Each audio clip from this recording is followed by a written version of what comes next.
Hello welcome back to channel. நான் cinemas with me Sushmita. இன்னைக்கு நம்ம சேனல்ல ஒரு இன்ட்ரெஸ்டிங்கான ஒரு அப்டேட்னு சொல்லலாம். அது என்ன அப்டேட் தானே யோசிக்கிறீங்க. மோஸ்ட்லி நம்ம தமிழ்லயோ இல்ல பேன் இண்டியா வைஸுமே 900+ க்ரோஸ் மூவிஸை வந்து அடைஞ்சது ஒரு சில மூவிஸ் தான். அந்த மூவிஸ்லாம் எத்தனை நாள்ல அடைஞ்சது? ஏன்னா ஒவ்வொரு மூவியோட ஒரு மூவி வந்து எப்பயுமே இன்க்ரீஸ் ஆகும். ஆனா இங்க பாத்தீங்கன்னா இதோட கலெக்ஷன்ஸை நான் சொல்லும் போதே உங்களுக்கு தெரிஞ்சிடும். ஃபர்ஸ்ட் இதுல இருக்கிறது யாருன்னு தானே யோசிக்கிறீங்க. 900+ க்ரோஸ் இன் 5 டேஸ்ல வந்தது பாகுபலி 2.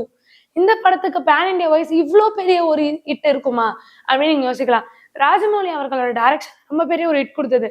தமிழ் இண்டஸ்ட்ரியாவே தமிழ்ன்றதை தாண்டி பேன் இண்டியா வைஸ் இந்தியன் இண்டஸ்ட்ரியாவே அப்படி புரட்டி போட்ட ஒரு படம் தான் வந்து பாகுபலி. பாகுபலி 1 ரொம்ப பெரிய ஒரு ஹிட் ஆச்சு. ஆனா அது ஒரு 900+ க்ரோஸ் எல்லாம் ரீச் ஆகல. பாகுபலி 2 மட்டும் ஏன் ஆச்சு அப்படின்னு ரொம்ப பெரிய ஒரு கொஸ்டின் இருக்கும். பாகுபலி 1ல இவங்க யூஸ் பண்ண கிராஃபிக்ஸா இருக்கட்டும், அந்த மலை ஏறுற சீனா இருக்கட்டும், எல்லாமே ரொம்ப இதுவா இருந்தது.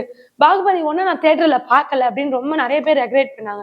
அவங்க எல்லாமே பாகுபலி 2 பார்த்தாங்க. இந்த நார்த் அமெரிக்காவா இருக்கட்டும், இல்ல வேற வேற கண்ட்ரீஸ்லயா இருக்கட்டும், ரொம்ப வரவேற்கப்பட்ட ஒரு படம் சொல்லலாம். 5 நாள்ல 900+ க்ரோஸை ரீச் ஆச்சுன்னு சொல்லலாம். இதை தொடர்ந்து செகண்ட் இடத்துல இருக்கிறது என்னன்னா RRR. இதுவுமே யார் டைரக்ட் பண்ணவனா ராஜமௌலி அவர்கள். செகண்ட் இடத்துல 2 படம் இருக்கு, கல்கியும் இருக்கு. கல்கி படத்தை இது பண்ணி நாகாஸ்வன் அவர்கள். கல்கியில ரொம்ப பெரிய ஒரு ஸ்டார் காஸ்ட் இருந்தது. அதாவது பாகுபலியோட 2 வந்து ராஜமௌலி அவர்கள் தான் எடுத்தாரு. பட் அதுல ரொம்ப பெரிய ஒரு ஸ்டார் காஸ்ட்ன்றதை தாண்டி பார்ட் 1ஓட கண்டினியூஷனுக்காக ஓடுச்சு. இதை தொடர்ந்து RRR வந்து ஒரு நேஷனல் ஸ்கிரிப்ட்னே சொல்லலாம். நேஷனல் வைஸ் நிறைய இந்தியன் கல்ச்சரை பத்தி பேசினதுனாலே இந்த படம் ஹிட் ஆச்சு. இந்த 2 படங்கள் RRRம் அண்ட் கல்கியும் 11 டேஸ்ல 900+ க்ரோஸை ரீச் ஆயிருக்கு. இது ரொம்ப பெரிய ஒரு வரவேற்புன்னு சொல்லலாம். பாகுபலி அளவுக்கு இல்லைனாலும் இதுவுமே ரொம்ப பெரிய ஒரு ரீச் தான். நம்ம பார்க்க போற தேர்ட் படம் என்னவா இருக்கும்? இது எல்லாமே நம்ம எல்லாருக்குமே தெரியும். KGF 2 தான். KGF 2வுமே அதே மாதிரிதான், பாகுபலி மாதிரிதான். KGF 1 ரொம்ப பெரிய ஒரு ஹிட் ஆச்சு. யாராச்சும் ஒரு ரீசன்ட் டைம் ஆக்டரா இருந்தாலுமே இவ்வளவு பெரிய ஒரு ஹிட் KGF 1ல பண்ண முடியுமா அப்படின்ற மாதிரி ஒரு மிஸ்ட்ரி இருந்தது. இந்த படத்தை நான் தியேட்டர்ல பார்த்துருக்கலாம். அது மாதிரி நிறைய பேர் ரெக்ரெட் பண்ணாங்க. அதுக்கெல்லாம் பதில் சொல்ற மாதிரி KGF 2 KGF 1 விட பிரம்மாண்டமாவே இருந்தது.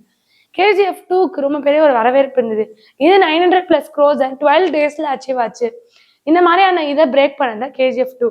நம்ம பார்க்க போற அடுத்த படம் என்னது அப்படின்னு தானே யோசிக்கிறேன். ஜவான். இது நம்ம தமிழ் டைரக்டர் அட்லி அவர்கள், சங்கர் அவர்கள் ஜூனியரா இருந்து பாலிவுட்ல கலக்கிட்டு இருக்காருன்னே சொல்லலாம்.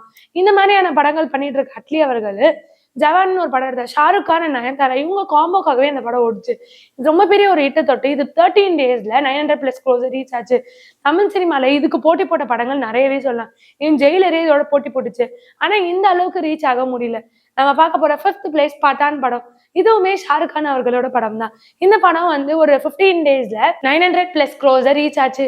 இதை தொடர்ந்து இதுல மோஸ்ட்லி 900+ க்ரோஸ் ரீச் ஆன ஆக்டர்ஸ்ன்னு பாத்தீங்கன்னா பிரபாஸ் அண்ட் ஷாருக் கான். இவங்க 2 பேரோட படங்கள் எப்படியாவது 900+ க்ரோஸ் ரீச் ஆகுது. இவங்க படம் சூஸ் பண்ற விதமா இருக்கணும், இல்ல கதைக்காக ஓடுதா, நிறைய எக்ஸ்பெக்டேஷன்ஸ் இருக்கு. இதை பத்திலாம் நீங்க என்ன நினைக்கிறீங்க? மறக்காம கீழே கமெண்ட் பண்ணுங்க. இந்த மாதிரி இன்ட்ரெஸ்டிங்கான சூப்பரான அப்டேட்ஸ்க்கு மறக்காம இன்னும் சினிமாஸை லைக் பண்ணுங்க, ஷேர் பண்ணுங்க, கமெண்ட் பண்ணுங்க, சப்ஸ்கிரைப் பண்ணிடுங்க.